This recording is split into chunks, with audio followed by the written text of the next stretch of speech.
back to my channel. Mayam ngasi se Uchina mushroom type samani ko mazo stir fry tawdoine.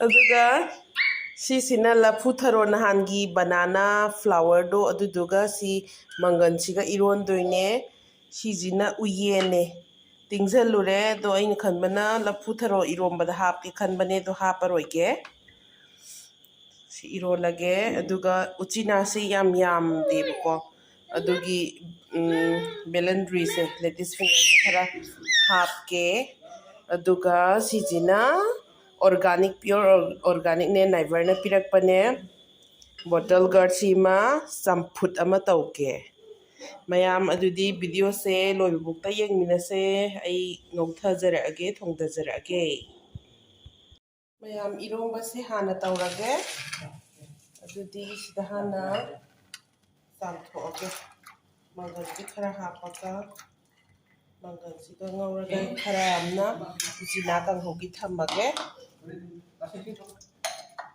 itu samjar lagi apa namanya gitu dong yang ini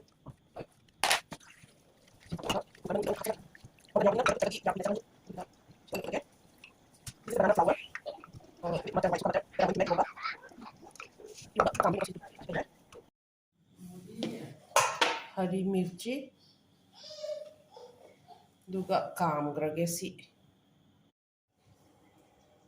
morok se angang ba sukra hape alu macham dang hape maphon oina ba singji am hapoige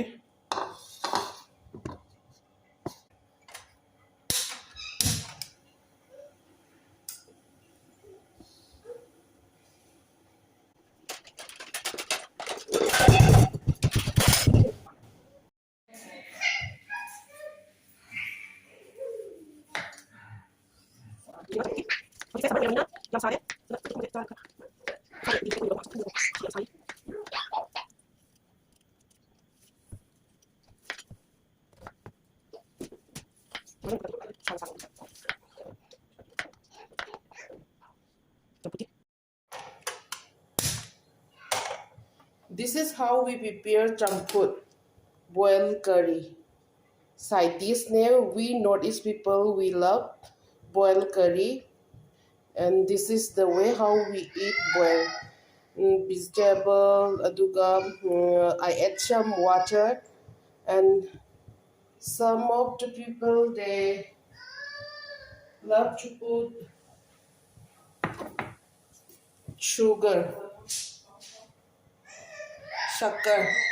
So I'm adding little bit sugar.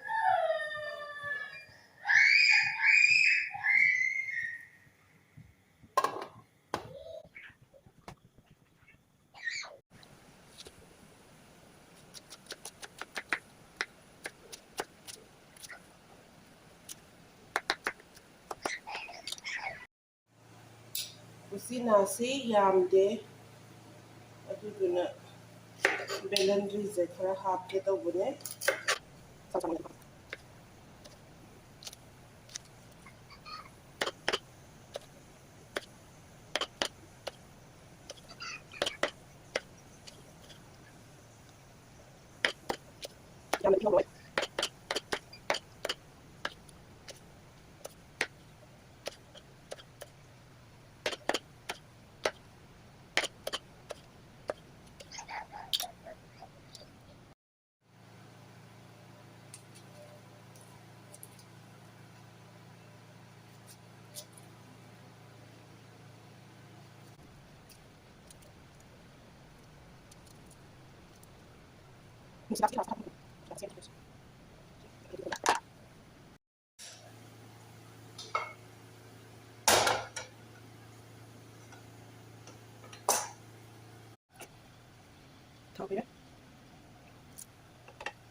na kanghou ngoubugi mayan sida leire ngauthazarage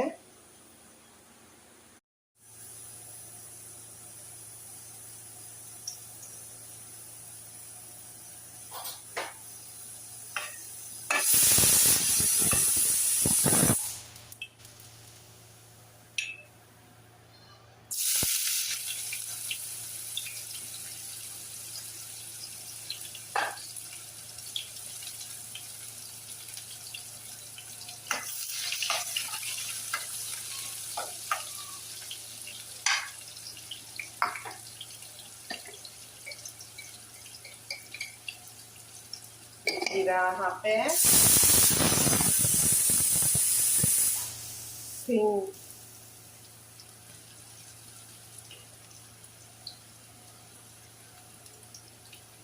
garlic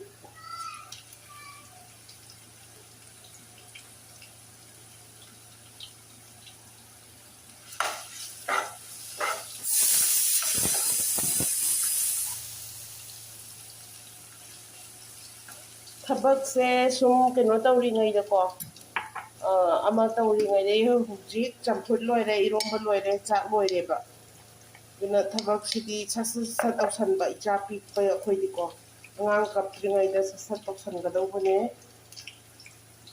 ꯀꯞꯄꯛꯑꯒꯗꯤ ꯊꯕꯛꯁꯨ ꯑꯩꯈꯣꯏꯅ ꯑꯗꯨꯝ ꯇꯧꯗꯧꯕ ꯂꯩꯔꯦ ꯏꯆꯥꯁꯨ ꯑꯩꯈꯣꯏꯅ ꯑꯗꯨꯝ ꯂꯧꯗꯧꯕ ꯂꯩꯔꯦ ꯑꯗꯨꯅ ꯑꯉꯥꯡ ꯉꯥꯏꯍꯥꯛꯇꯪ ꯌꯥꯔꯤꯉꯩꯗ ꯊꯕꯛꯁꯦ ꯁꯠ ꯇꯧꯍꯧꯕ ꯑꯗꯨꯅ ꯁꯤꯒꯤ ꯀꯩꯅꯣꯁꯦ ꯎꯆꯤꯅꯥꯁꯤꯒꯅꯦ ꯀꯩꯅꯣꯁꯤꯒ ꯂꯣꯏ ꯍꯥꯞꯆꯤꯟꯖꯔꯒꯦ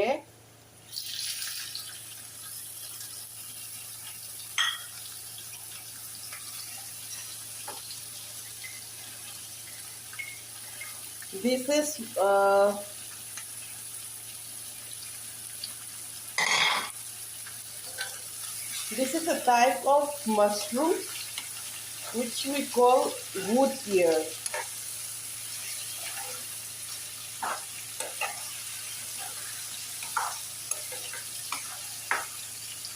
Kanghou, we call it Kanghou. ꯁꯤ ꯍꯥꯟꯅ ꯉꯧꯔꯒꯦ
ꯌꯥꯝꯅ ꯂꯣꯏꯔꯣꯏ ꯀꯦ ꯂꯣꯏꯅ ꯇꯣꯏꯔꯅꯤ